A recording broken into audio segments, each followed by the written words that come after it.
that we'd survive here and all the goodness we would bring. Of this I sing. Everybody swimming in sunshine, everybody feeling fine. Everybody join the front line, ain't nobody left behind. Everybody swimming in sunshine, everybody feeling fine. Everybody join the front line, ain't nobody left behind. Everybody swimming.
Taking the good with the ups and downs.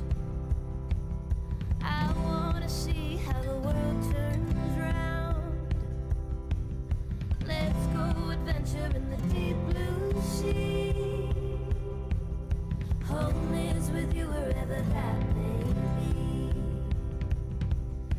Home is with you wherever that may be.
Now that we've arrived here, I would not change a thing. Knew that we'd survive here and all the goodness we would bring. Of this I sing. Everybody swimming in sunshine, everybody feeling fine. Everybody join the front line, ain't nobody left behind. Everybody swimming in sunshine, everybody feeling fine. Everybody join the front line, ain't nobody left behind. Everybody swimming.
you wherever that may be. Home is with you wherever that may be.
Now that we've arrived here, I would not change a thing.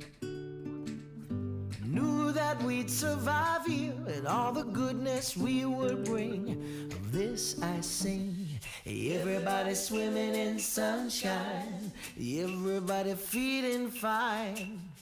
Everybody join the front line, ain't nobody left behind.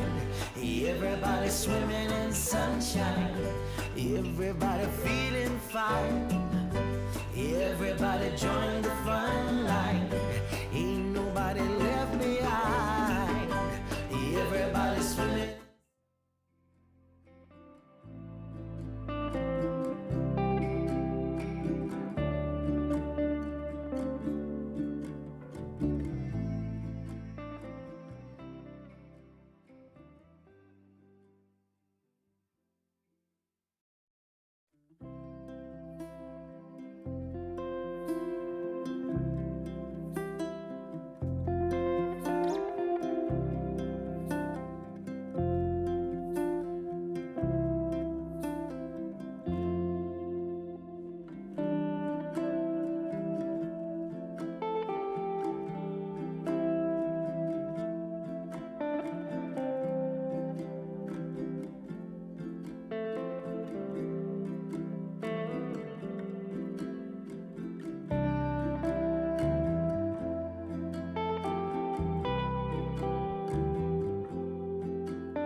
Taking the good with the ups and downs. I wanna see how the world turns round. Let's go adventure in the deep blue sea. Home is with you wherever that may be.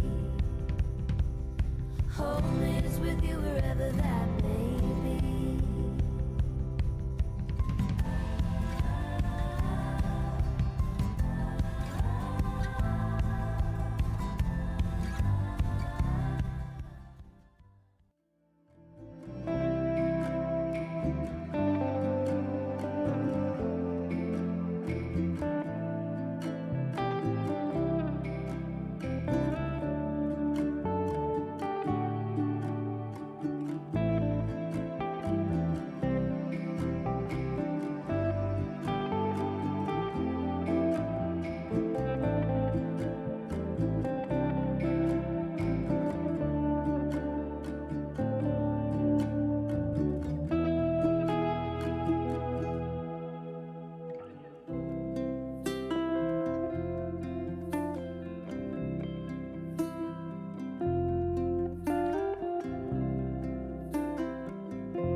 arrived here, I would not change a thing.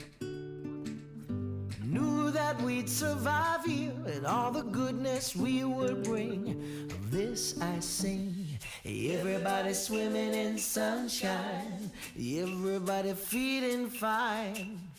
Everybody join the front line, ain't nobody left behind.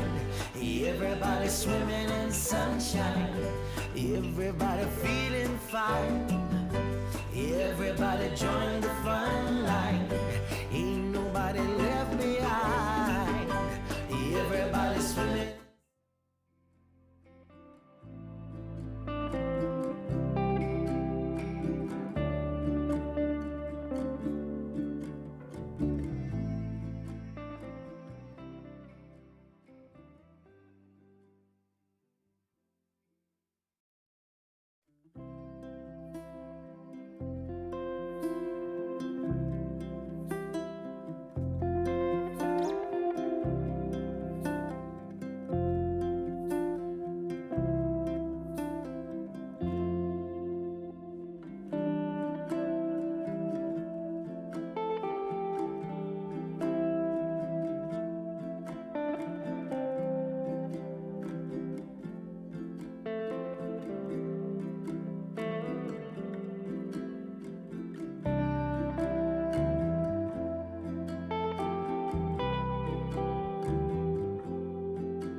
Taking the good with the ups and downs.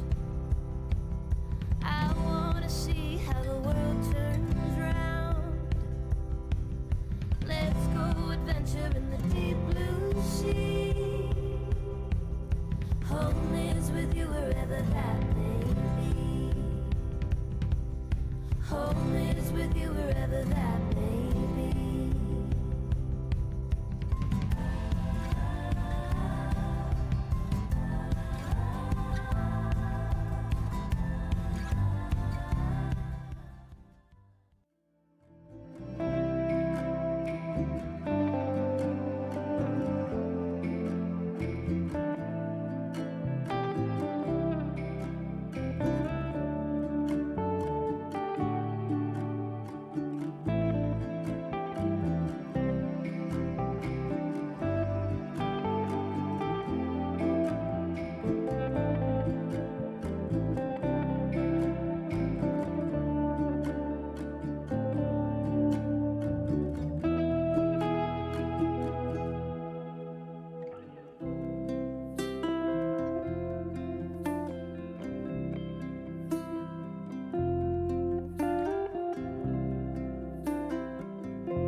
Now that we've arrived here, I would not change a thing.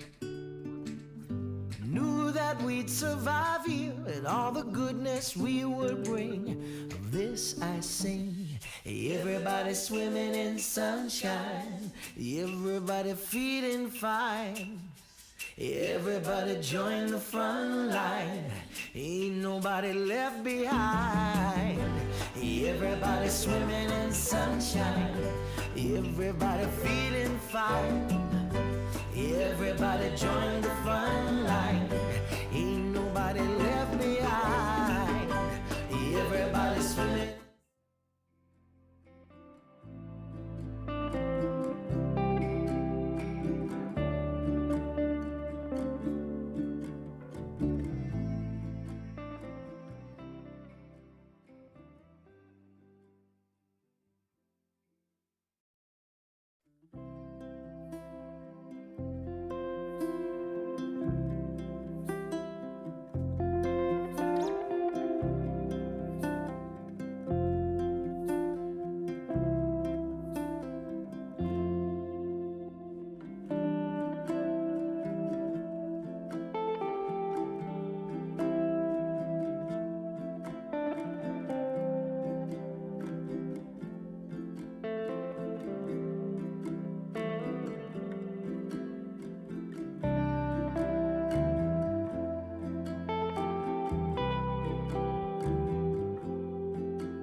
Right, good morning, councillors. Good morning, officers, to our ordinary meeting for the 9th of May 2023. And I'd like to begin by acknowledgement to country. I'd like to acknowledge the traditional custodians of the land in which we meet today, the Darumba people, and pay my respects to the elders past, present and emerging. I'd also like to extend that respect to our neighbouring Aboriginal peoples within our local government area, the Gungaloo Nation people, the Barada, Cabelbarra and Yetamarala people. Also acknowledge the Torres Strait Islander peoples whose lands are in the Torres Straits but who also live and work on Aboriginal land. Thank you, councillors. I might ask you to be upstanding while we welcome Reverend Jennifer Hurkett from the Anglican Diocese to have our morning prayer. Thank you. Good morning, everyone. Let's pray. Almighty God, Creator and Sustainer of all, we thank you for your faithfulness, your grace and your goodness. We thank you for the freedom to meet together without fear of violence. May your face continually shine upon your people so that your ways may be known throughout the greater city of Rockhampton. We thank you for all those you call to serve as community elected officials and city employees. Thank you for their hard work. Thank you for their sacrifice. May you bless and protect them daily. May you give generously to each of them wise and discerning hearts to skillfully lead the people of our city. Give the Mayor and the councillors, the CEO and the staff grace to bring truth, justice and stability to our region. Wisdom that they may distinguish between right and wrong, and courage to bring order, stability and prosperity to our community. Lord, we come before you today seeking your blessing on this meeting.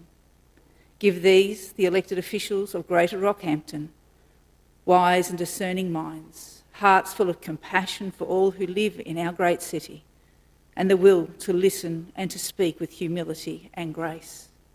We ask this through Jesus Christ our Lord. Amen. I ask you to join me in the Lord's Prayer if you're comfortable to do so. Our Father in heaven, hallowed be your name. Your kingdom come, your will be done on earth as in heaven. Give us today your daily bread. Forgive us our sins as we forgive those who sin against us. Save us from the time of trial and deliver us from evil. For the kingdom, the power and the glory are yours, now and forever. Amen. Thanks very much, Reverend. Okay. Get you seated. Okay, councillors, we do have an apology tendered for Councillor Wickerson this morning. He will not be in attendance, so we'll acknowledge that. Could I have confirmation of the minutes from the previous meeting of the 27th of April 2023 be confirmed? Councillor Smith and seconded Deputy Mayor Councillor Fisher. I'll put that. Those in favour? Those opposed? Motion is carried unanimously. Thanks very much, councillors. Move on to item 5, declarations of interest in matters on the agenda. Councillor Grant Mathers would like to inform the meeting. Councillor Mathers. Thanks very much, Mr Mayor. Mr Mayor, we have actually talked about this previously, but I just wanted to bring it up again in regards to a perceivable, declarable conflict of interest that I have. Capricorn Food and Wine Festival sponsorship. As I was employed by the event organiser, Stage and Audio Event Solutions Group Proprietary Limited for a period of approximately 5 years, from 2010 to 2015. I believe, given the length of the time that has passed, it is in the public interest that I remain in the meeting and participate in the discussions, including by on voting on the matter. However, I acknowledge that eligible councillors must now determine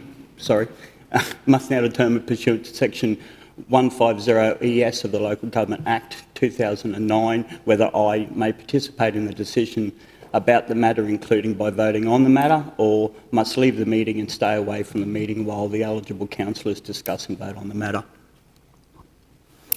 For the table, Mr. Mayor, if I could. Yes, Evan. There's no ongoing relationship with the Cat Food and Wine people? No, I obviously still know them because on a personal level, because I worked for them for 5 years, so I know them and say hello to them. But we have discussed it before, but just because it's come up again, I just want to be completely transparent. Okay, thanks, Councillor Mathers. Put it to the table, councillors. Any questions to Councillor Mathers on this matter? If not, I'm happy to seek a mover and a seconder that Councillor Mathers remains in the decision-making position. So move Councillor Smith. Mr Mayor, Sorry? so Oh, Councillor. I would say, I haven't got that advice yet, Councillor Rutherford. So, it's very confusing sometimes. So on the side of caution, Because of the relationship, family relationship, so I'd then it may be suggest just no at this stage, and I'll get that till we advice get that this clarification. week. Yep. Thanks very much, Mr CEO. So we have a mover, Councillor Smith, and seconded Councillor Kirkland. Those councillors eligible to vote, please vote. Those support? Opposed? Motion's carried. Thanks, councillors. So that is clear, but we'll still seek that clarification around that that family connection there, so we can deal with that as further items at 10. Public forum deputations, nil. Presentations of Mr. Mayor. petitions. Yes, councillor. In the operational plan, it does talk about the pipeline from Gracemere to Mount Morgan. It only mentions it in one little paragraph. It's on page 54. Sorry, I've only just got my computer talking to me. On page 54. In the operational plan, it's Yeah, mentioned on in the that operational point. plan.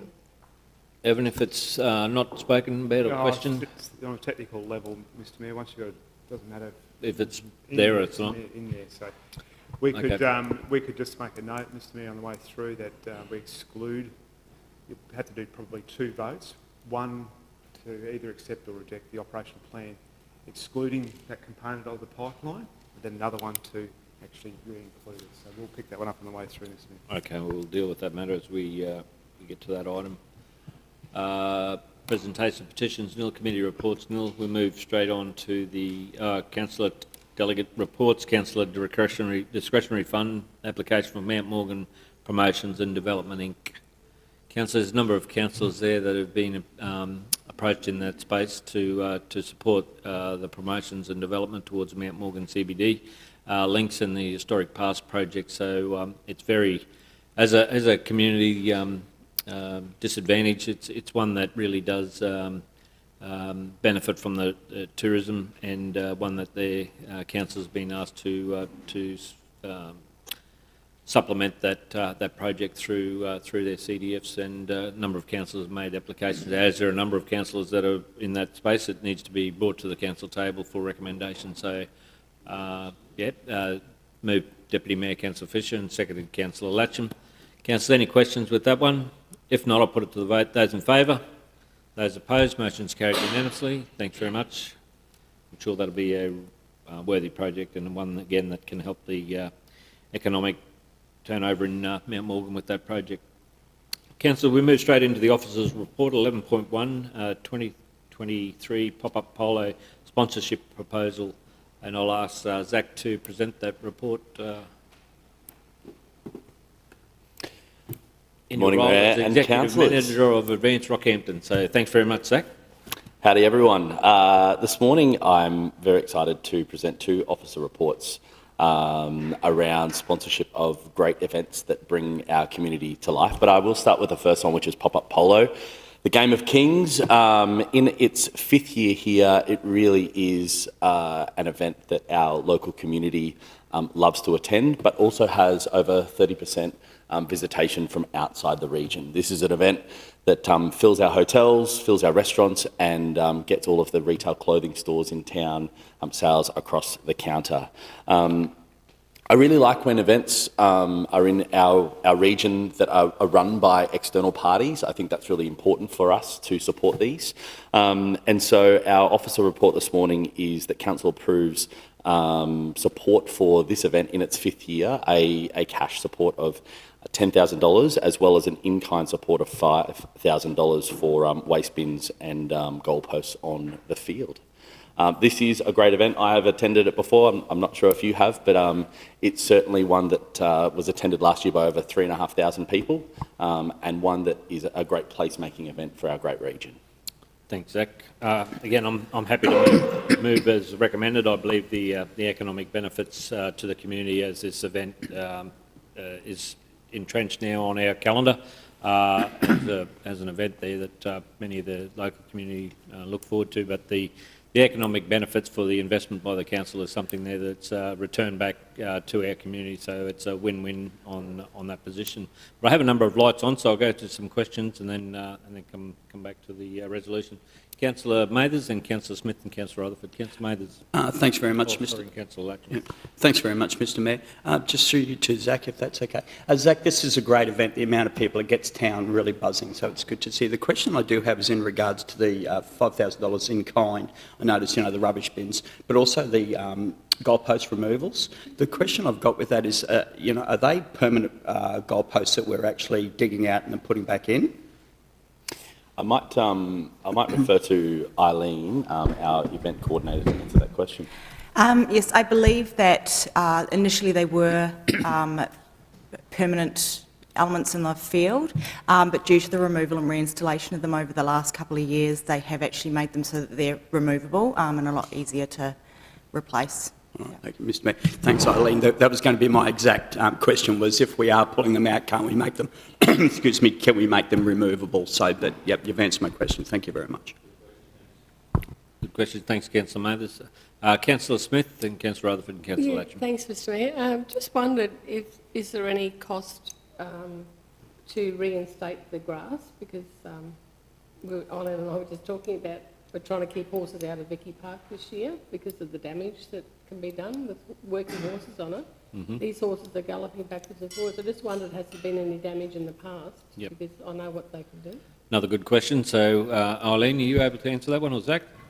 Yes. Eileen, refer to you, yeah. Thank you. I can answer that one. So yes, in the past there has been some damage. It is around what the weather's like in the lead up to the event. There was discussions with Parks last year around how we can mitigate this. So what's happening is the sponsorship amount is going into a bond through the bookings, and any remediation that needs to happen will be taken out of that bond, and the remaining amount will be given to Pop-Up Polo post-event.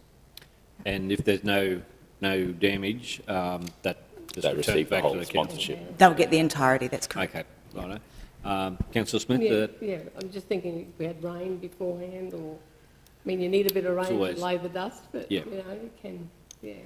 Communication, great question. Councillor Rutherford. Thanks, Mr Mayor, and I fully support the event as well. It's been great for our community. I'm just curious, but it says that in 2018 we had 3,500, but it doesn't say whether the event is growing.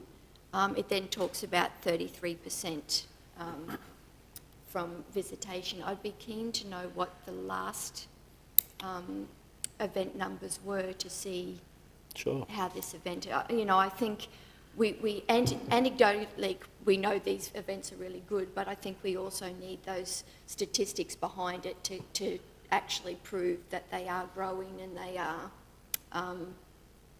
worth the $10,000 of sponsorship over and above another event. Yep. When we have such a small bucket of money, so. Certainly. I don't have that number on me right now. I do know from the conversations that I've had with the event organisers each year that the event has grown year on year. I suppose they're looking at the capacity of the field where they are, which is a great location. Those drone shots that they get with the river to have polo by our beautiful, majestic Fitzroy River, Toonabar, is amazing.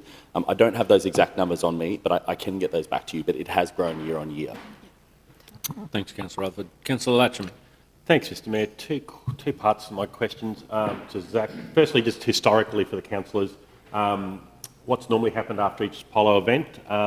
It's needed to have sand laid on it in order for ready preparation for the schoolboys, I think it is, secondary school rugby league competition that happens, I think, in June, July. So historically, they've had to get sorted, so just letting you know about that one.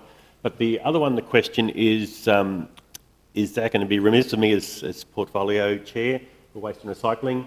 The in-kind for waste bins, will that be yellow lidded and the red bins inclusive, and will they be side by side? I might actually let Eileen answer this one. So we don't do recycling bins anymore. So what we get from Charlie at Waste is the provision of those red lid waste bins, and then Pop-Up Polo or Events Queensland then partner with Containers for Change or Container Refund, and then they match those. So we have a waste bin and a Containers for Change bin. Okay, great. Oh, that's good. Good answer. Councillor Fisher, Deputy Mayor. Yeah, I'm a little troubled by that. You know, Containers for Change are a very narrow series of items, and we seem to go other events in other communities are still promoting recycling. We're just about to go on a fairly major behavioural change and recycling education, and yet our council is not following those methods. Containers for Change is good, but it is a very, very narrow series of items that it does control. I would be really concerned by that. Peter, did you have a Look, I comment? was just going to make a comment. I accept Councillor Fisher's argument about that we're doing this change, but right now when we put yellow bins and red bins in public events, they're treated as red bins. So It's a bigger problem. We do need to make that change, but that's a big education program that's coming, and I know your commitment, you want to get there, but we're just not quite ready to do that. Yep. That'll be a path we all work together on, and I think as that education program comes out, we need to reinforce that locally with that support when we have these types of events. So I get where you're coming from. I think it's prudent that we be mindful of these events going forward and what can be done in that space. So that looks like we've exhausted the questions. Do I have a seconder with regards to the recommendation? Councillor Kirkland. I'll put that. Those in favour? Those opposed? Motion is carried unanimously. Thanks very much, Zach. We'll pass on to our next item, 11.2, the Capricorn 2022 Food and Wine Festival sponsorship. Thanks, Zach. Well, good morning again. So the next report that I'd like to present is the sponsorship of the 2023 Capricorn Food and Wine Festival. So this event will be in its 11th year and is going to run in September between the dates the 7th and the 11th. Again, this is one of the major social events that populates our major event calendar and is adored by both locals and is an attractor for people to come to our region from not only that 4-hour drive market, but also wider intrastate and also interstate. The program that they put on is very attractive and highlights the connection from paddock to plate and also all of the fun new technology and the inspirations that come from the wine and the food and the craft beer market.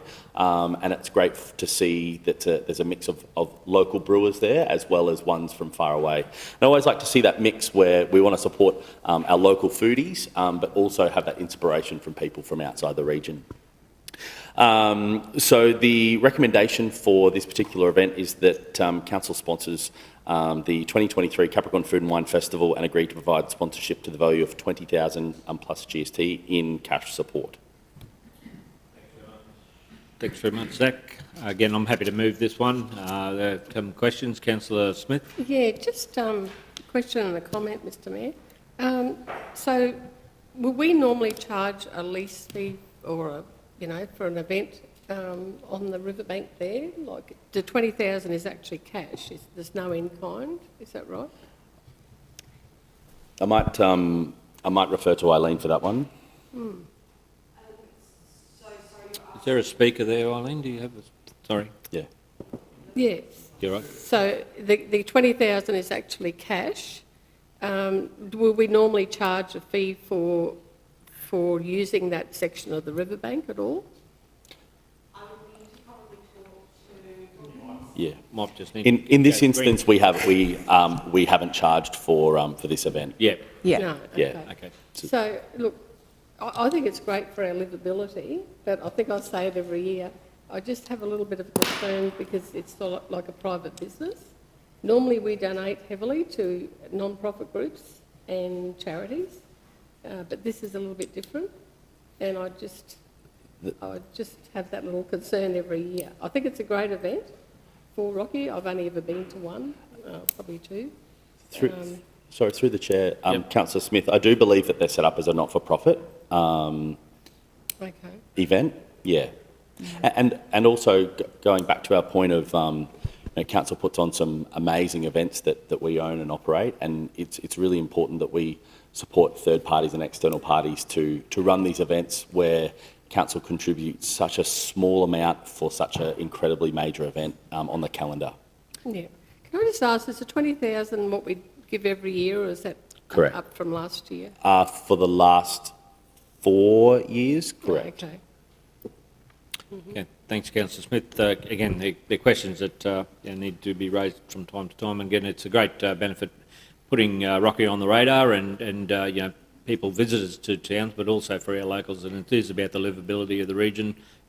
Fully events-packed calendar is what we've been aiming for, and part of that in these cooler months. What a better place to visit and for our locals to participate in such an event as this. So, councillors, seek a seconder. Councillor Kirkland. No further questions. I'll put that. Those in favour? Those opposed? Motion's carried unanimously. Thanks very much, Zach. And who's presenting the next report for the 2023 Agricultural Show Committee Chair? And we'll ask Evan to do that one. Thanks very much, Zach. Yeah. It's pretty straightforward, Mayor. It's with Greg's resignation and moving on to down to Toowoomba. There was a requirement to appoint a committee chair, so I've modified the recommendation that's in the agenda so that when a new executive manager is appointed, we will deal with it. So it's actually appointing the position, not the person. Yep. Okay. I think that's a better approach, Evan, rather than having to come back and reinvent the wheel, so to speak. So, councillors, I'm happy to move as recommended. And Councillor Smith, would you like to second that one?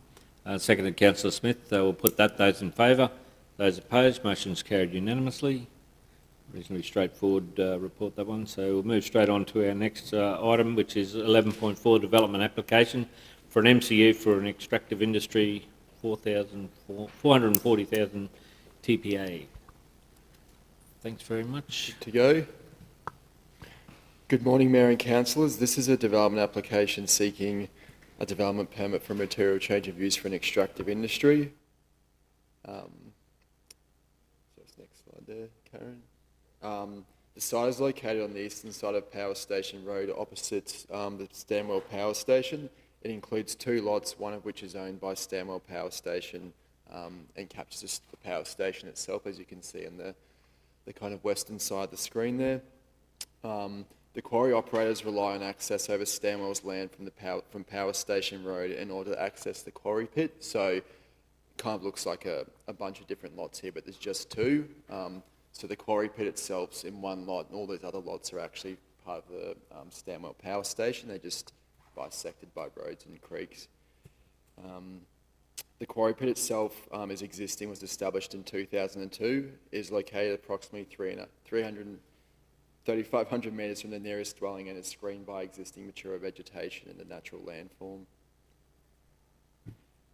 The applicant seeks to expand the physical footprint of the existing quarry pit, which was undefined in previous development approvals.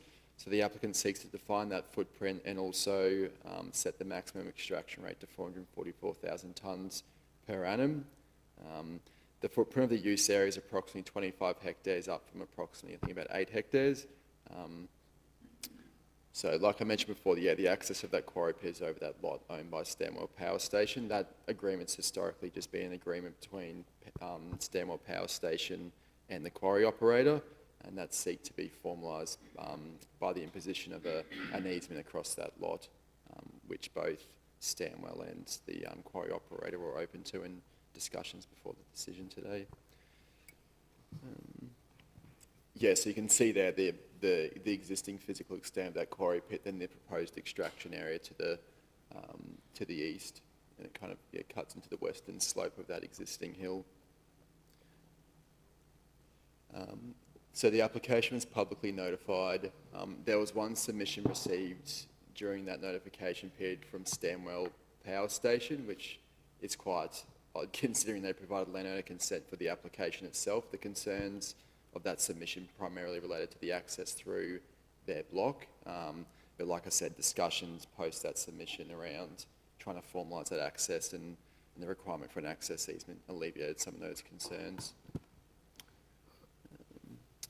So the application generally complies with the planning scheme. There's also an environmental authority to conduct the crushing, screening and extraction of the quarry material like most extractive industries. So those environmental matters are regulated under that environmental authority from the Department of Environment and Science. And for those reasons, we're recommending the application be approved subject to conditions. Thanks very much, Brendan. The reason for the need for expansion is based on the Ring Road project, do you believe?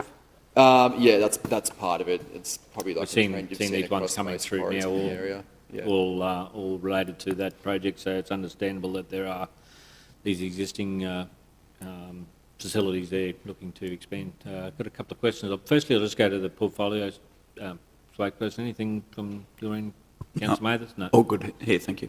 Thank you. Councillor Smith, then Councillor Rutherford. Yeah, thanks, Mr Mayor. First of all, it doesn't say if it's gravel or granite, is it? It's, through the chair, it's a hard rock quarry. Okay. Yeah. So that's gravel, more or less? Yeah. Because it did talk about a crushing plant.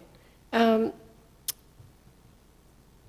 question I have, what's the significance of Hume Road, and will that be used for any access? Because Hume Road is a very narrow rural road, unsealed. Yeah, through the chair. The reason Hume Road is referenced in the application material is because that's the property address for that lot 44, which is owned by Stanwell Power Station, so it's not going to be used for access as part of this quarrying activity. Access is directly from the Capricorn Highway onto Power Station Road and then into the site. Oh, okay. So Yeah. both blocks are owned by Stanwell? One of the blocks is owned by Stanwell, yeah. The other one is, does it go into the other private property? That's right, It's yes. owned by Hume Road address? Yeah, that's right, yeah. Yeah, okay. Yeah, it just says in the commentary that the increase of, it's 194,000 tonnes a year, which is 4,000 tonnes a week, which is, you know, if the truck and dog's 20 tonne, that's an extra 200 truck movements a week, which is actually 400 truck movements a week. It just says it does not result in increased demand for infrastructure. Well, you know, that road's going to be pretty battered. I know we're getting a contribution. So all this time from when it was approved in 2002, have we had a contribution for their tonnage? Through the chair, there's a condition as part of the 2009 approval that once they exceeded 5,000 tonnes, they had to start paying effectively a road maintenance levy, which is similar to what we've imposed on most extractive industries. At the moment, Regional Services is currently going through a process of claiming, pretty much backdating any extractive industry activities that haven't been paying that contribution. So there is a process ongoing at the moment to make sure those activities are paying their road maintenance levies. Okay. Yeah. I just wondered, was it, so this product goes out onto the main road, they didn't have anything to say about it, the highway? No, it was the state, through the chair, the state provided their response and there was no concerns, no significant concerns. Okay. Just one more question, Mr Mayor. First of all, in the start of the commentary, it says the water tank is not proposed, and then 5.2 says they must have water on site. That is a really, really bad fire risk area. There's a lot of fires in that department. Stanwell normally do cool burning, but it's a lot, really thick vegetation. I was just a bit concerned about that, and it does state it in 5.2, but in the start of the commentary it says it's not proposed. A water tank isn't proposed. I just wondered, is there any significance with that? Sorry, It may be more the tank is for dust suppression rather than firefighting purposes. Would that be? That's right. Typically, through the chair, typically with most extractive industry activities, bushfires, they're normally surrounded by sites that are vegetated, and the machinery on site there for dust suppression can also be used for bushfire mitigation and protection as well. But yeah, through the chair, obviously acknowledging there is always a bushfire risk, and those activities through excavation equipment and water trucks generally are well positioned to respond to those risks. Okay, and just another final one. So obviously they must have a long-term lease with Stanwell. It's been going for 20 years now. Through the chair, so lot 44, which is the lot that they use to access the quarry lot from Power Station Road, that's owned by Stanwell. The quarry pit itself, that lot is owned by someone else. Now, as part of the application material, they got landowner consent for both to lodge this application. Like I said, the access arrangement across lot 44 from Power Station Road, that's been like a long-standing ongoing agreement privately between Stanwell and the quarry operator, and as part of this application we're seeking to formalise that by requiring them to put an access easement over that internal access road, which pretty much cements that access going forward. Okay, thanks, Councillor Smith. Councillor Rutherford? Yeah, thank you, Mr Mayor. And my question's really about the blasting. Do they currently blast on a Saturday? Through the chair, I couldn't answer that, sorry. I'm not sure. Yeah, I'm just wondering, because it says here that they're blasting on a Saturday, and I was wondering whether, Saturday and Sunday seem to be the worst days, in my opinion, that you would blast, because that's when people are at home. Yeah. So why would they not be blasting during the week? Through the chair, obviously like the preference is for extractive industries to blast during the week. In this case, given the distance of that extractive industry from any sensitive land uses, in this case the nearest sensitive land use is about 3.5 to 4 kilometres away to the northeast. It's screened by the natural landform. There's also conditions contained within Environmental Authority from the Department of Environment and Science, which kind of puts limits around maximum explosives used and things like that. So. Yeah, and I read that, but I don't know what sort of noise would, at that distance, if people are having a child's birthday party on a Saturday morning or a, family brunch or whatever else, I don't know what the impact would be. Yeah. So why would we risk it on a Saturday rather than not asking them to? CEO. From a long time ago, I used to do blasting in quarries. If you get a big noise, you haven't done your job right, because the whole idea is to actually put all that energy into the rock, and you'll hardly hear a noise from a blasting site. You might feel a bit of a whatever else or a bit of thud on your chest, but any noise is that you haven't done your job right. So even on a Saturday, you'd hardly hear the noise that would come through if they'd done their jobs right. And it costs a lot of money, so yeah. I've taken some junior engineers to sites and they were expecting to see big noise, rocks flying everywhere, nothing. Right. Yeah. Thanks, Mr CEO. You learn something new every day. Thanks very much, Brendan. Councillor Kirkland. Thanks, Mr Mayor. Brendan, I see that this has gone through DES, which is great, and I'm supportive of this recommendation. I just wanted to ask, because it's extractive, does that mean that it's not subject to the Land Clearing Act, or how does that work? Because clearly it's going to chop into some topography that is virgin topography, and then there may be hydrological consequences come a weather event. So I'm just, and that, of course, that soil runoff, then where does that go? And that all comes into a part of the Land Clearing Act. I'm just wondering, is it subject to that?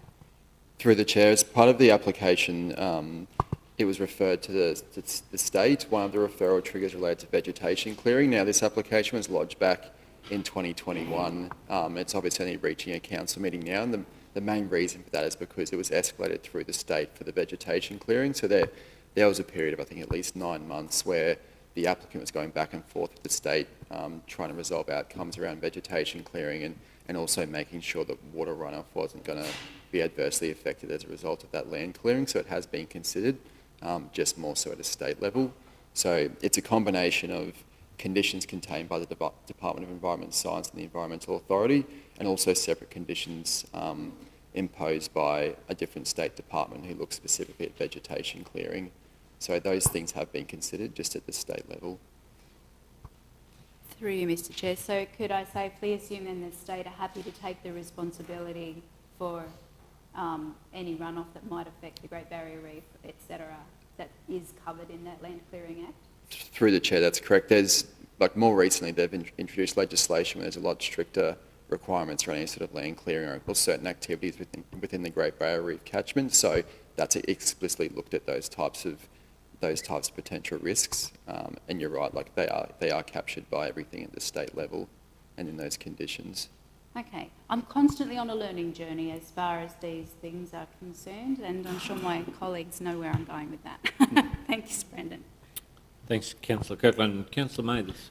Thanks, Mr Mayor. Just wanted to say that I'm happy to move. Happy to move this, and also another business growing and expanding, which means more jobs for locals. So I think that's a great thing. Thank you.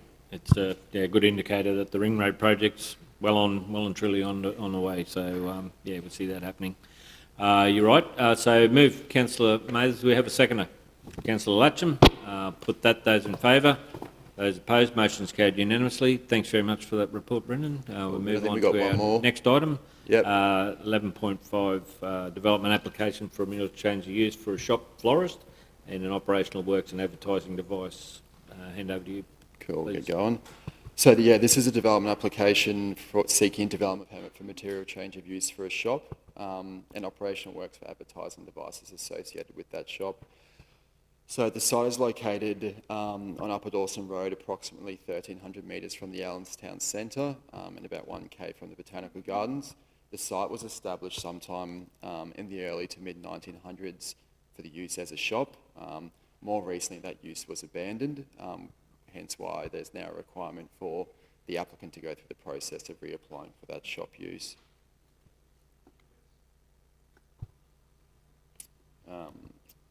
So the proposal is to establish the front portion of the existing building for a shop for a florist. It constitutes about 66 square metres GFA, which is only a fairly small portion of the building. There's 2 staff car parks provided at the rear of the site, and there's obviously going to be some customer car parking expected within that road reserve. So there was 2 submissions received during the notification period. One was an objection to the proposal, and that was from a neighbouring property owner. I just note that when that submission was received, the application also included a food and drink outlet component for a cafe, and I feel like many of the concerns raised were as a result of the uncertainty around customer numbers and things like that as part of that cafe use. So that use has now been removed. And there's also one submission in support of the application, just highlighting the kind of desire to re-enliven some of these old shops around Rockhampton. So the proposed development generally complies with the planning scheme, and it's simply the re-establishment of a building that's historically been used for a shop. And for that reason, we recommend the application be approved subject to conditions. Okay, again, thanks very much, Brendan. We'll go to questions. Councillor Kirkland, questions? Thanks, Mr Mayor. Brendan, is it feasible, if you haven't already done so, because this is a florist, to actually emphasise a green waste bin, that they should actually, if we could supply one, or that there's some sort of emphasis in here about that green waste component? Is there any way of incorporating that as a requirement, or is it outside of the sphere of what we would normally Through the Chair, I guess at the moment the planning scheme doesn't explicitly dictate the requirement for green waste bins. And if I may, I think we're looking at the FOGO in the general waste space, which looks at that third bin introduction in there anyway, so it may be superseded in that space by that process. at a later date? Oh, probably a sooner date than later, the way that we're working in with the waste levy and the like. So. Yeah, thanks, Mr Mayor. Yeah, I'm just looking at that and thinking. But currently, no, there's no mechanism at the moment for that requirement. Okay, well that's there. Good stuff. Thank you. Councillor Smith and Councillor Mathers. Yeah, thanks, Mr Mayor. Yeah, I remember when this was a shop, an operating shop. Gorgeous little shop it is. So, you know the rule that says if it's pre-existing or historic use, that doesn't come into this. They've got to get the approval now. Well, obviously, there was never an approval because it's been so old. Through the chair, you're right. There was never an approval for the establishment of the shop because it was established at a time when there was no planning controls in effect. The reason, like I said, for the need for them to reapply for a shop use is because more recently that use has been abandoned, and the trigger for when a material change of use application is required is when a lawful use is abandoned and they then seek to re-establish that use. It trips up the need for an application. Just the delivery. I just wanted to query the delivery times. Yeah. 7 a.m. to 10 p.m. I just wondered who'd be delivering flowers at 10 o'clock at night time. Through the chair, I think that's... It says 7 a.m. to 22. 7 That's, to 22. yeah, through the chair. They're the hours of operation anticipated for a non-residential use in the low-density residential zone. The actual hours of operation for the proposal, I think, is 7:30 to 4:30, Monday to Saturday. Anyway, they're operating generally within those hours with a relaxation of starting 30 minutes early. We've actually conditioned that delivery vehicles can't arrive at site till... will be on site until 7 a.m, which is in line with what the requirements of the planning scheme say for that zone. Okay, so that's a normal 10 p.m, is it? Yeah, that's right. Yeah, under the planning scheme. I've never seen it that late before. Yeah. Thanks, Councillor Smith. Councillor Mathers. Thanks very much, Mr Mayor. Just wanted to make a comment. Another new business starting up, maybe more jobs, so happy to move. Happy to move. Okay, move Councillor Mathers to have a seconder. Deputy Mayor Councillor Fisher, I'll put that. Those in favour? Those opposed? Motion's carried unanimously. Thanks for your reports this morning, Brendan. Cool, thank you. Council, we'll move on to our last agenda item on the agenda, and which will be the 2022-23 Operational Plan Quarterly Report for the third quarter, proposed amendments for the 22-23 Operational Plan. Alyssa, we'll hand over to you for that report. Thank you. Thank you. Good morning, Mayor and Councillors. So this report is presenting our Operational Plan Progress Report for Quarter 3 of the current financial year. You will be familiar now with the format of the report. So the first attachment is that progress report in itself. It contains summaries in relation to the councillor portfolios, as well as at the back the table which shows the operational plan targets and how council is progressing in completing those for the financial year. There's comments there as well in relation to those, the status of those targets. Also attached is the quarterly performance plan reports for each of our 3 business units. And overall, the majority of council's operational plan targets are on track at this stage in the financial year. Attachment 2 of the report does seek council's adoption to just make one change to the operational plan that is marked up in that second attachment. It's target 1.3.1.3. It relates to council's proposed people strategy, and Damon will speak a little bit more about that when he provides his summary shortly. So we will do our usual format. In relevant officers will each talk to their respective departments in relation to the status of the report. We do have a few away today, so Damon is first up. He is presenting an overview for corporate services as well as community services. Thanks, Councillor. As we go through the reports, if there are questions, just please indicate, and we can ask those questions as we go through. So hand over to you. Thanks very much, Damon. Thank you, Mr Mayor. Good morning, councillors. Putting a few hats on this morning, so please bear with me in terms of any queries that you may have. I'm happy to try and answer those as best we can. Perhaps if I can first start in Alicia's absence in relation to the Quarter 3 summary for community services. Alicia has provided a few key highlights that she was wanting me to present to council this morning for communities. Councillors will recall the Botanic Gardens new playground opening that took place during the quarter.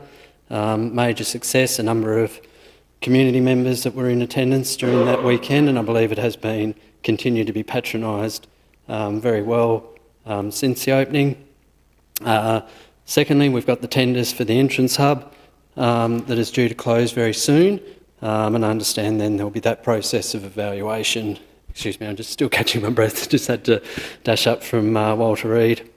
And obviously bearing in mind obviously any increased construction costs due to the current market that will be needing to be assessed in relation to that project. Parks Week, there was the inaugural event that took place this year, recognising the contribution of the staff.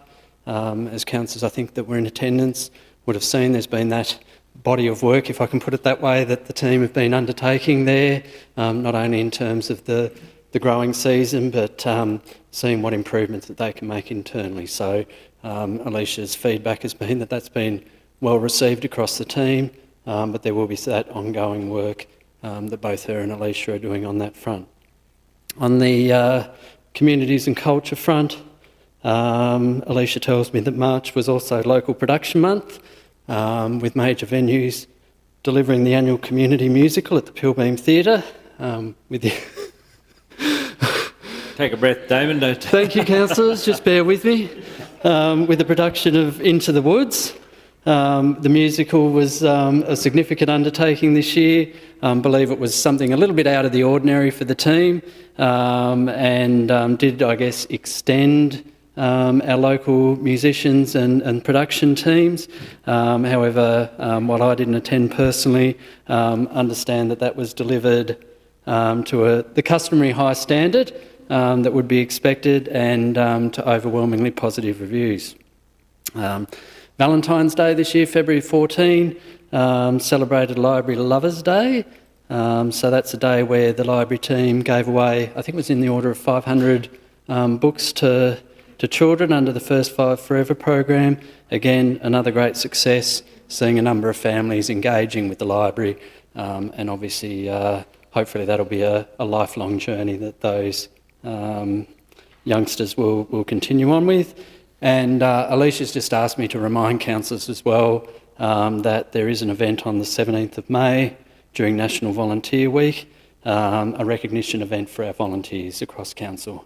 And I believe that councillors have been or will be invited to that event, so it'd be wonderful to the extent to which councillors are able to attend, recognise that contribution and the importance of our volunteers across the community events. So happy to take any other questions councillors may have, and I'll take a breath.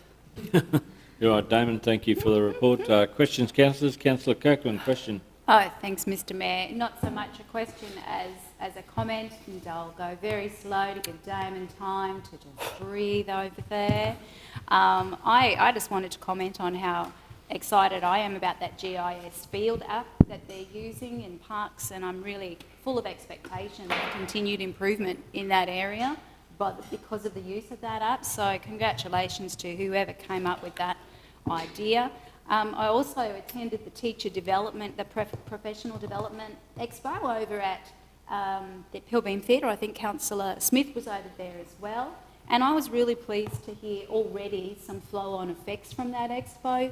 We've got students that are now coming over to FRW from schools that attended the expo, were made aware that they could go back and do tours of the water plant over there and other such facilities. So that's great to see that interaction and connectivity between council and our local schools re-established through that program. Also pointing out, I didn't see it in here, but it possibly was there, is the 18th of May event that's happening over at the Roberts Wharton Pavilion for Homeless Connect, of course, is a really big thing for our community. So hopefully we'll have a really good attendance at that as well. But overall, great report, exciting stuff. Thank you.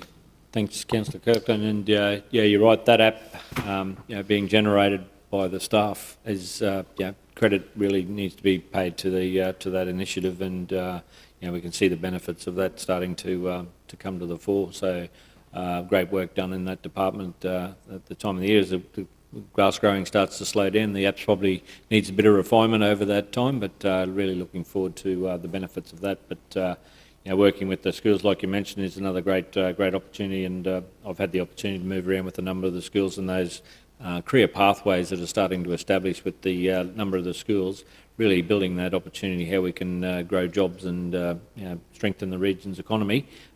Keeping those jobs local is a great initiative, and through Advanced Rockhampton and the other departments, I think there's great opportunities for career pathways from our students at our local high school. So good work all around in that space. So thanks very much for that part of the report, Damon. Looks like we don't have any other questions. You've filled in the gap very eloquently there.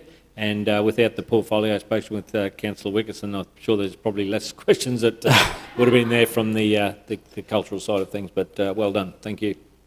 Thank you, Mr Mayor, and if I may, I'll also then just carry on now in terms of the Q3 summary for corporate services. Thank you for those comments and there to allow me to catch my breath. In Ross's absence, I'm pleased to present corporate services departmental review for Q3 to the table this morning. Just begin by highlighting a few key statistics over that period of time. Councillors will note from the report those customer calls being answered within 45 seconds exceeded benchmark figures there, with 81% of all customer calls answered within that time frame. And that also noting that coincided with a fairly busy time for the team, with both the second rates notices being issued, the Rocky Nats event, and a number of inquiries around ticketing and the event itself, and then also coinciding with the launch of Bonza Airlines and the number of inquiries that were still being filtered through customer service in relation to that. So a very busy time for the team downstairs, but a good outcome to see that improvement. Certainly, looking back on the first quarter where that was sitting below target, and now to be exceeding that is a good outcome. Also there with above target in both the suppliers paid within trading terms and also exceeding the target for suppliers under contract. And while significantly under our target, which is a good thing in relation to our lost time injuries, we did experience, unfortunately, a little bit of an uptick during Q3 in those LTIs across the organisation, now sitting at 15. There with the target, though, across the financial year at 35. We are still tracking very positively. That said, I think, as Ross always comments, and I always do as well, one LTI is one LTI too many. And during this reporting period, we've obviously been highlighted the safety first and the need to double down on our efforts around ensuring a safe workplace and promoting those positive safety behaviours across the organisation in light of that recent workplace fatality at our neighbours at Central Highlands, who our thoughts go to them and the family involved there. Turning to the finance, obviously the team there have been undertaking that significant body of work regarding the development of the 2023-24 budget. If Marnie's online, I'll defer to her if councillors have any particular queries in relation to those budget tracker statistics contained in the report.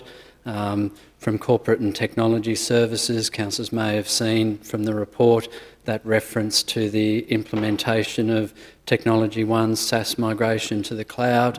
I think that has been spoken about with councillors previously, but again noting the resource-intensive nature of that particular project and going across multiple teams across the organisation has been a good demonstration of that one-team approach, and a credit to the teams involved.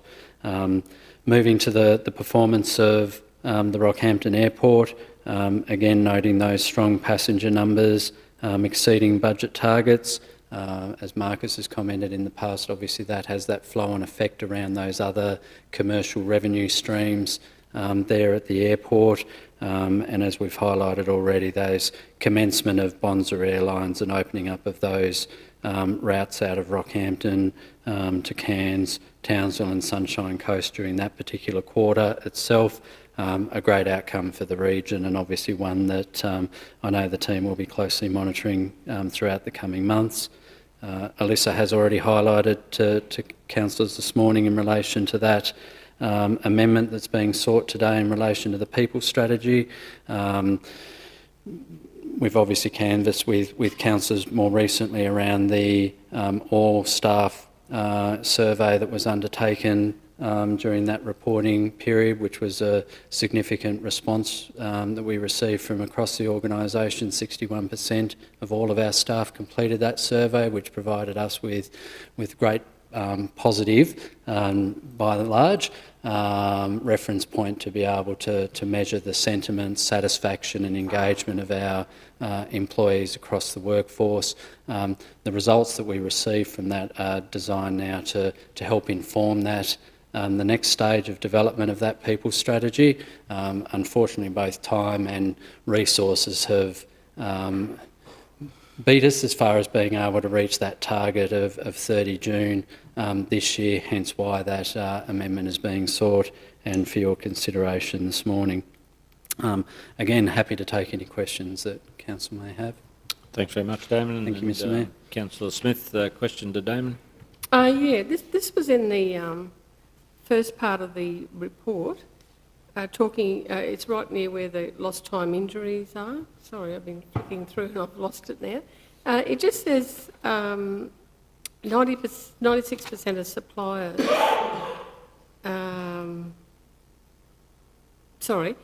the top 100 suppliers under contract, our target is 90%, we've got 96.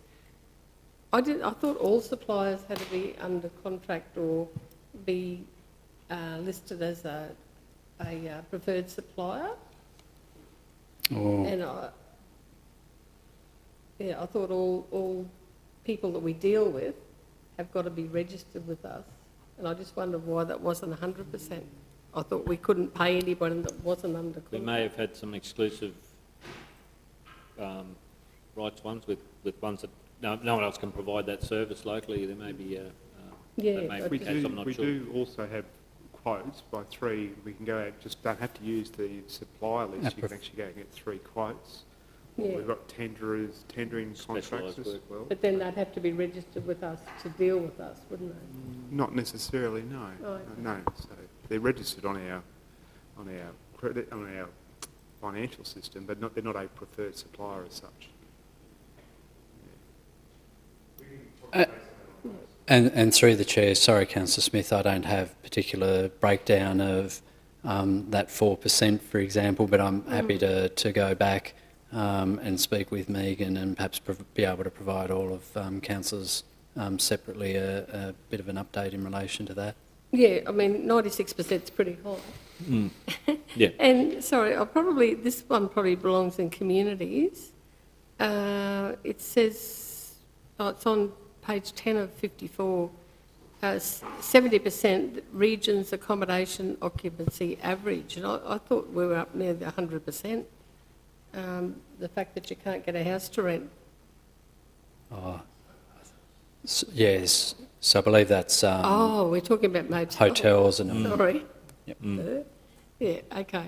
I just thought, even if it's motels, I thought it would have been a bit higher than that. Across the board, I think that's a pretty good result, really. 70% is pretty good. Yeah. Thanks, Okay, Councillor Smith.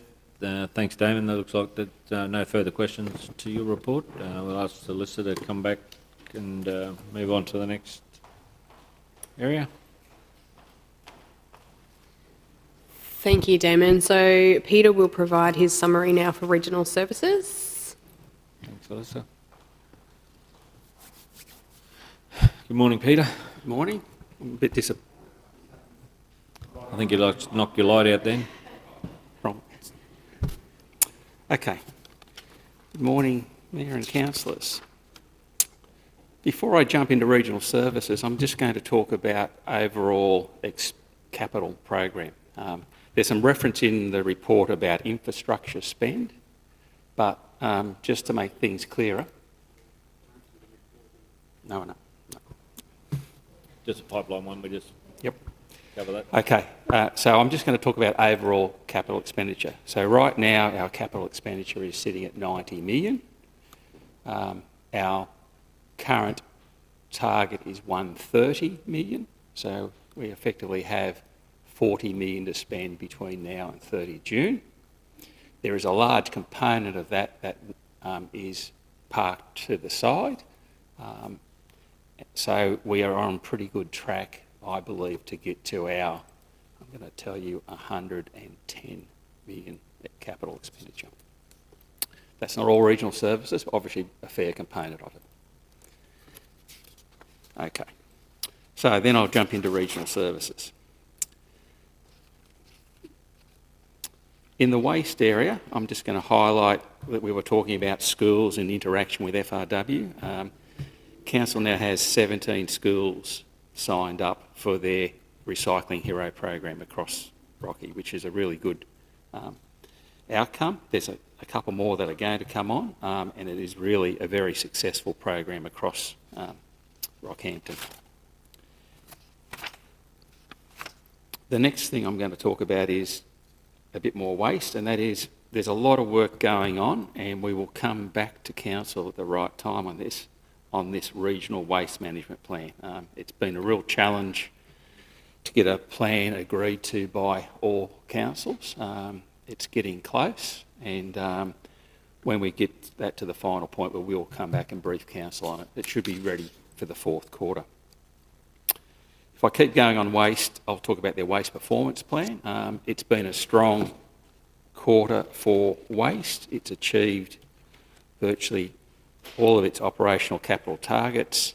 I think it missed 2 KPIs that were relatively minor, so a very strong performance for waste. If I jump into major projects, you've got to report it last infrastructure, but overall they're all progressing well, and most are staying within their planned time frame. We still have those odd little niggly issues of supply on certain things, in terms of particularly if it's overseas components, but overall project delivery and the contractors are doing their best to make sure they can source those materials when required. Okay.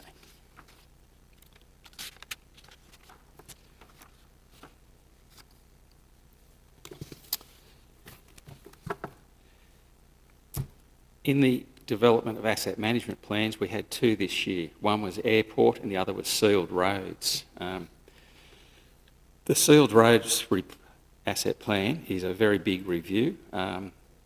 We have now completed the full condition assessment, which is a laser and visual condition assessment of every urban road.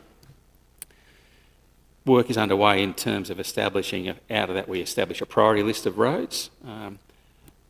But it's likely that we won't have that presented to the 30 June deadline. It'll probably be at least a month after. In parallel, we are also, even though it's not in the op plan, you're probably aware we are also doing a review and development of a new sewer and water plan. It's got a lot more work to go, but it's making good progress.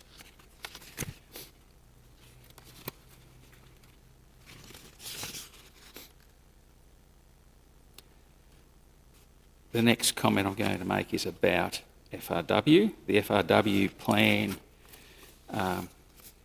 their expenditures have been strong. Income has been down on water, unfortunately, but you're all aware of that, I think. It is still troubled by resourcing, and we talked about this in the last quarter, but I can tell Council that we've had some success in recruitment of some key resources, finally. And we are also having a look, as I've indicated at the start of the year on this plan, to look at those KPIs. Are they measuring the right thing? Are they the right target compared to other councils? So that work will go on for the next Fitzroy performance plan. The last thing about Fitzroy I'll comment on is our resource struggle at the moment is treatment operators, and we are continually using all avenues to try and source them through recruitment, through agencies. There is a massive shortage of treatment operators across, I think it's probably across Queensland, and that's causing us some difficulty in just running those plants and ensuring that those people have adequate breaks, because as you know, they work a 12-hour shift. It's quite demanding, and we need to ensure that we're not burning those people out. I'll hand it over to questions now. Probably just on that item, Peter, contingencies in that space, how do you manage that? With difficulty. We've just put on some apprentices, so we're trying to bring them in through that path. But if it gets entirely no choice, we effectively go to consultancies and try and get them to bring them up. And we've brought them up from New South Wales.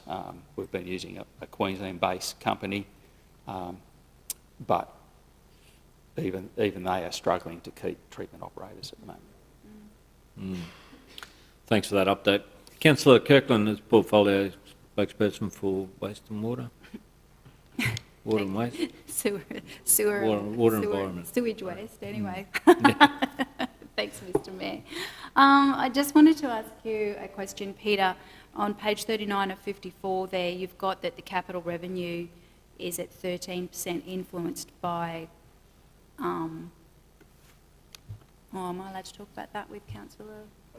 It's just a...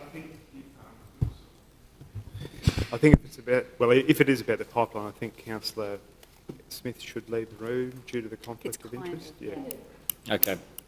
We might need to just record that information. Have we got that on? Yeah, we've already got that one recorded, Mr. Mayor. Okay, well, we might ask for Councillor Smith to step out while we have that question. Councillor, what page were you on? Of your report, page 39 of 54.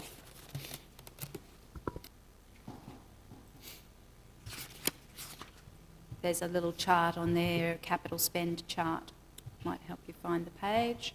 It's really just saying that cap revenue is at 13% influenced by the Mount Morgan Water Security income yet to be realised. Is that referring to the grant, or is it? Yes. It is? Okay. Because I was thinking, is it talking about income later on? Yeah. So it's specifically just the grant you're referring to. Okay. Just wanted to clear up that. Thank you. Is there any more questions to do with Mount Morgan Pipeline before we... No? That looks like it. No, thank you.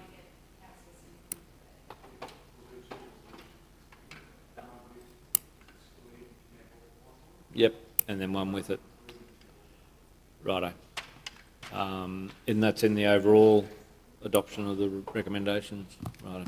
So we've still got further reports. Peter, that's it from your end? Okay, no questions. We'll ask Alyssa back to the microphone, please.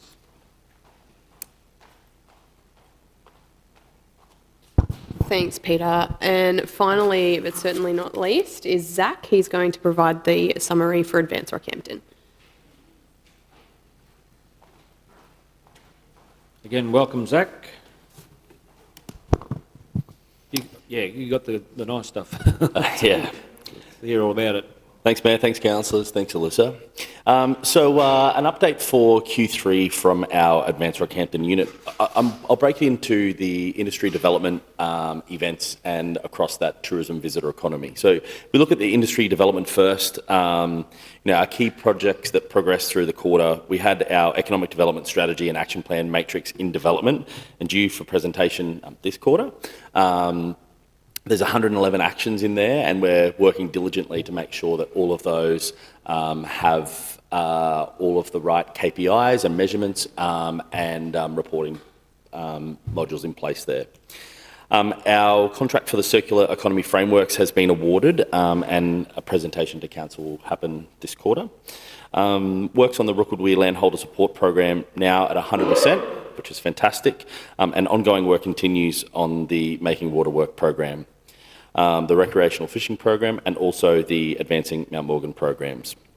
Now, local content discussions were held with proponents for all these major projects, including the Ring Road, the Fitzroy-Gladstone Pipeline, and the Heritage Minerals Mount Morgan mine. And then, of course, the team has done ongoing stakeholder engagement with the proponents of the renewable energy projects. We've got Onto a defence point of view. So Mayor and the previous Executive Manager, Greg, and some others attended the key meetings at the Avalon Air Show. That was in February, and our e-scooters permit are now here to stay. Finally, from sitting across sort of that industry development and also tourism, we welcomed our first Bonza flights from those 4 destinations. Tourism and marketing, the sizzle, the fun stuff. We launched a few campaigns. So we did the Barra Season is Back Baby campaign, launching Barra Season on the 1st of February. It's such a crucial part to our visitor economy with that recreational fishing, and ever since those net-free zones came out in 2015, we've just seen it go from strength to strength. In fact, if you there's a gentleman called Kobe Pascoe. If you are on social media and want to follow him, he's incredible. The amount of fish he's been pulling out of this river in the last week, they're all like over a metre, all trophy fish. It's amazing. We also did our Ultimate Mates trip. So that one there, we had 2 gentlemen, Sam and Zach, come to region for a whole week. We actually filmed that in last October, but we launched it in February, and that one there has had engagements of, I think it's upwards of 2 million engagements across all of our different channels.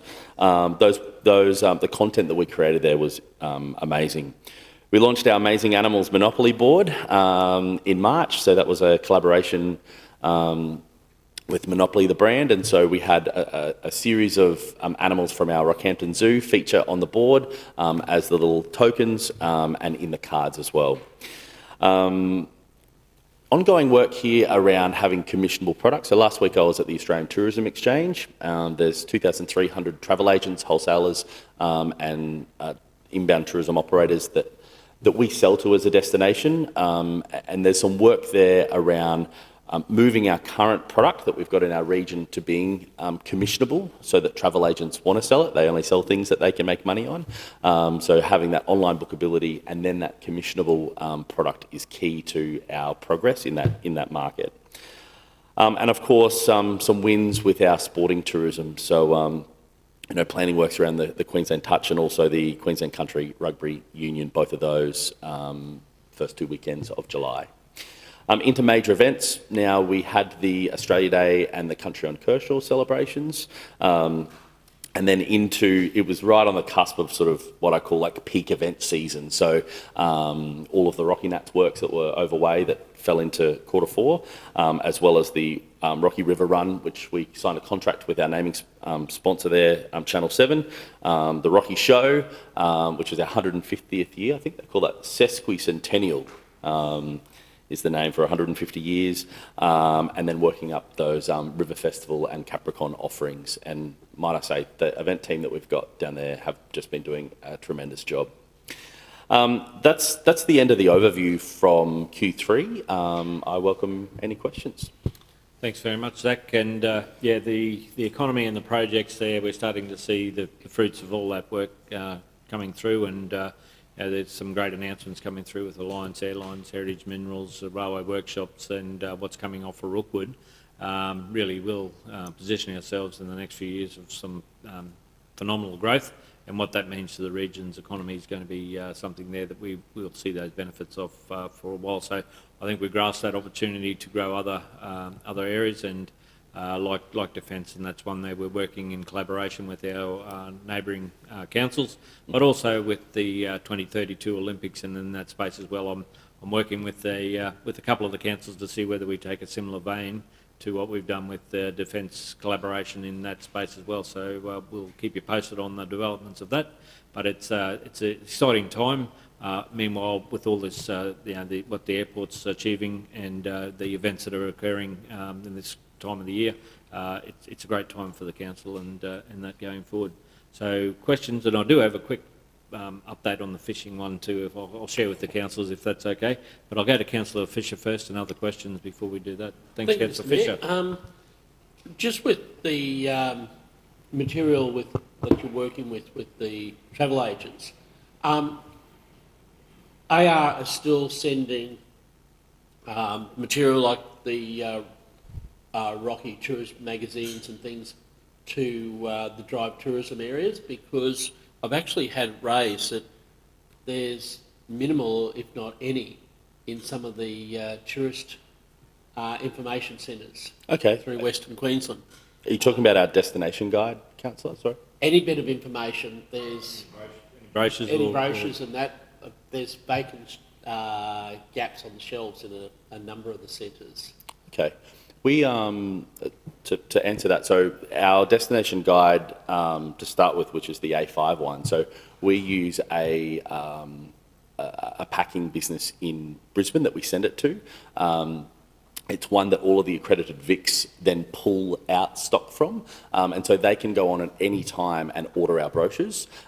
We've got a median, a minimum stock order that we would need to approve, anything over, but there's generally about 66 guides per box, and I think they can order 3 boxes before it comes to us for approval. What we did, generally when we update our guides, when we do a soft update, and that's generally twice a year where we pull out some businesses that maybe have changed names or changed over. We then send out to all of those visitor information centres. The new ones, we push them out proactively. And at the start of this financial year, we actually sent them all a placeholder for the shelf that has a digital version, so that if anyone was in those visitor information centres, they could scan it and get the digital one, but to remind them to that they could reorder those books through the warehouse, which is standard play for all those visitor information centres. So if they're an accredited one, that should just be part of their everyday reordering. But I'd love, if you've got any in particular that you'd like to share with me, I can follow that up to make sure that they've got it. Yeah, I can do that after. Okay. Afterwards. Thanks very much, Councillor Fisher. Thanks for the reply, Zach. Councillor Smith. Yeah, thanks, Mr Mayor. This is under our economy, but it's probably more, I probably should have asked Damon the question, I'm not sure. 1,641 building applications lodged. This is on page 10 of 54. I'm just wondering, are we still seeing a lot of applications for new roofs? Like, would that be included in that? I know last year it was a huge number. I don't have any. What page, Councillor Smith? 10 of 54, or our page 67.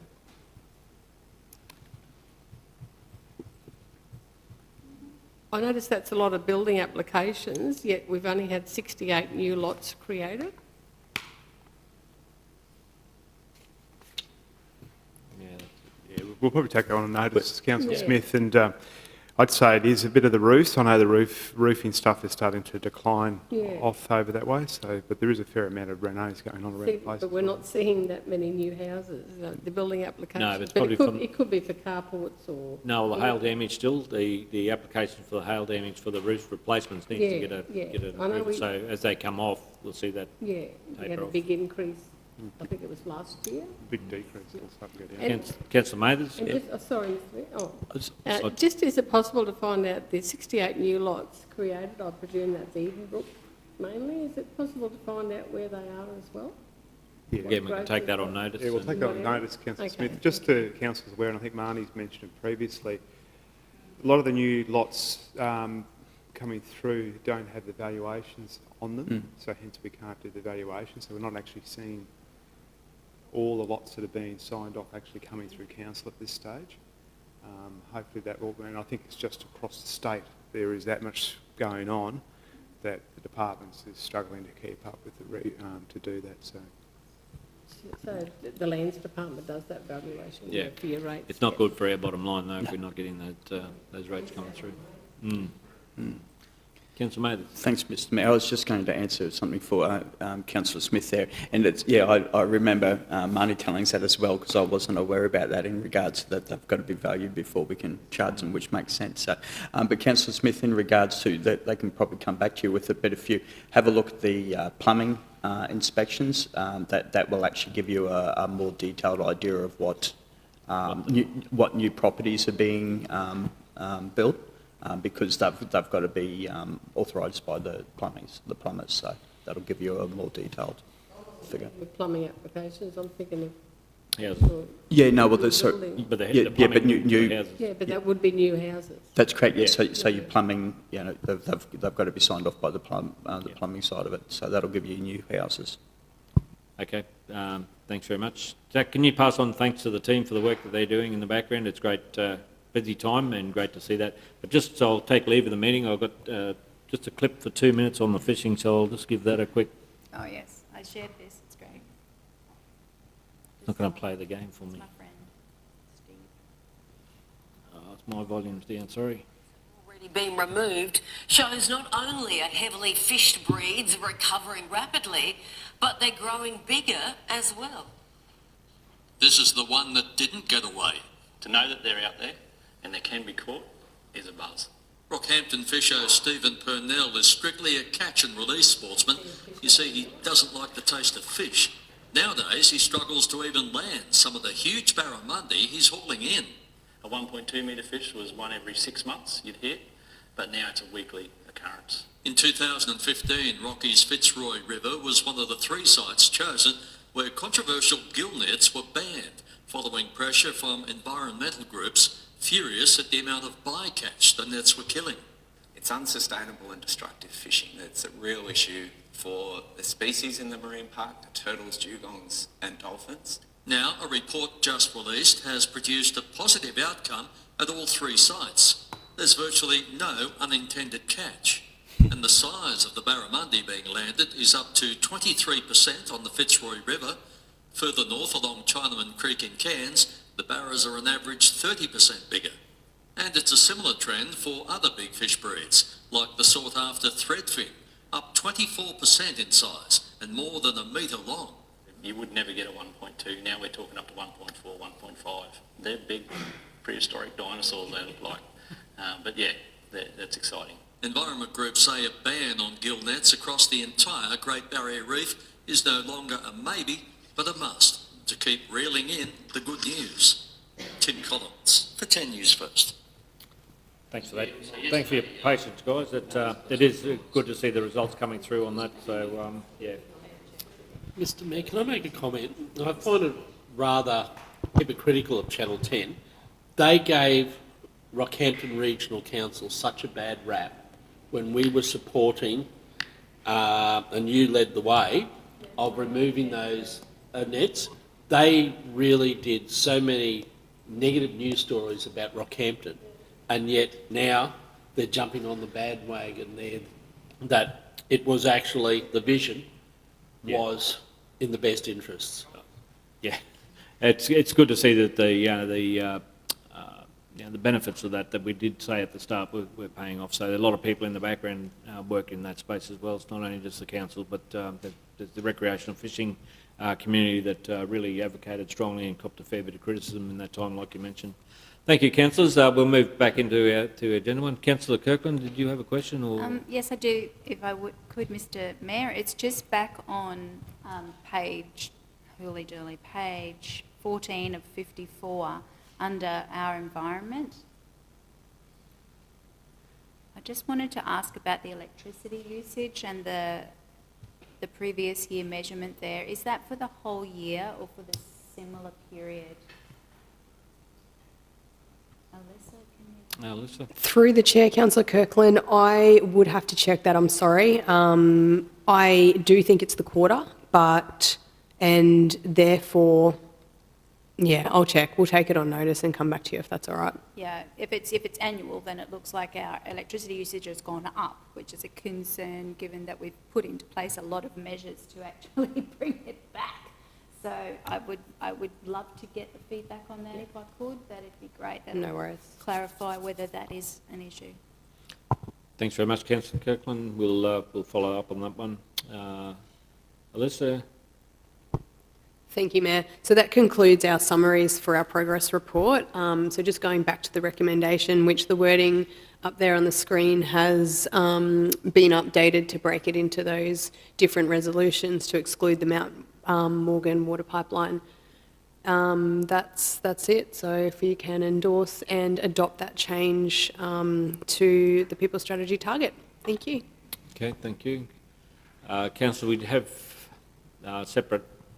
So, Councillor Rutherford, did you have a question? I did that late, Mr Mayor, I'm sorry. I No, was you're just right. You're right. sitting here thinking, really thanks to the team. I can remember not so many years ago where you know, we would go through these operational reports and they didn't tell us too much at all. They were just tick and flick type documents. So I know a lot of work has gone into getting these to a point where they are meaningful documents, that they give us the information that we need in a, I guess, a readable format and something that we can actually relate to what we see happening on the ground.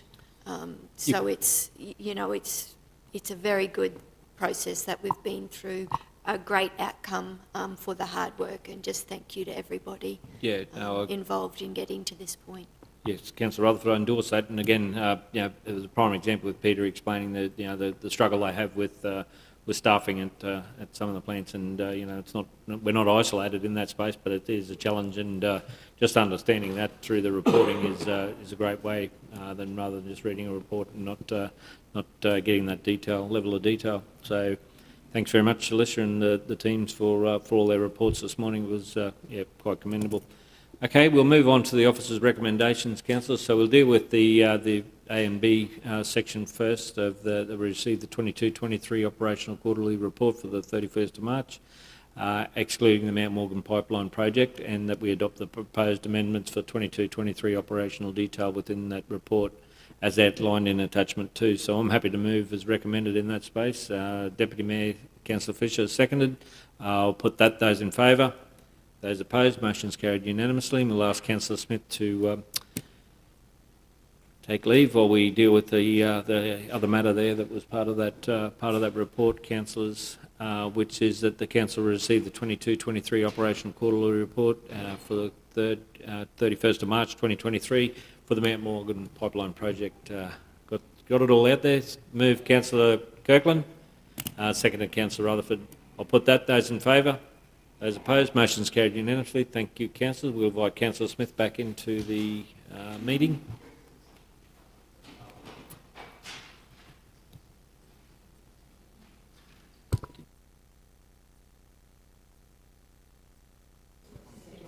Yeah, we might, never.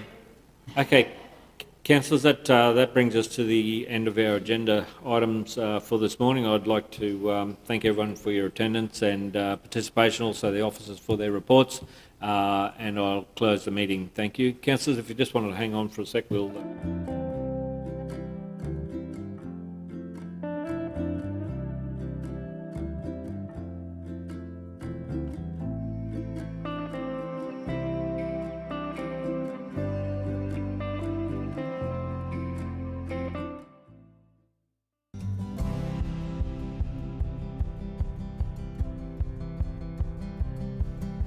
Taking the good with the ups and downs.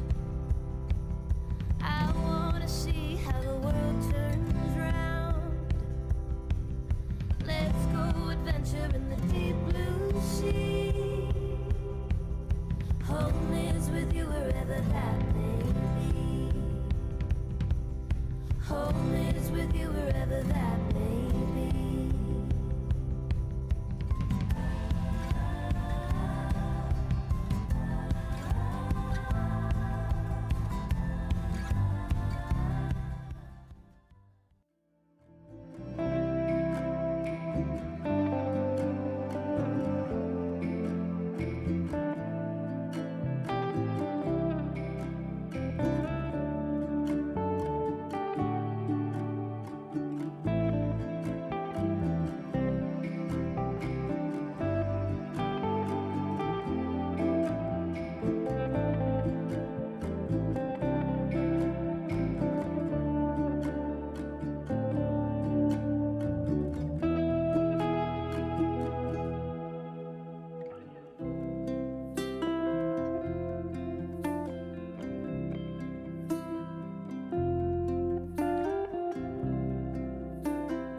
Now that we've arrived here, I would not change a thing. Knew that we'd survive here and all the goodness we would bring. Of this I sing. Everybody swimming in sunshine, everybody feeling fine. Everybody join the front line, ain't nobody left behind.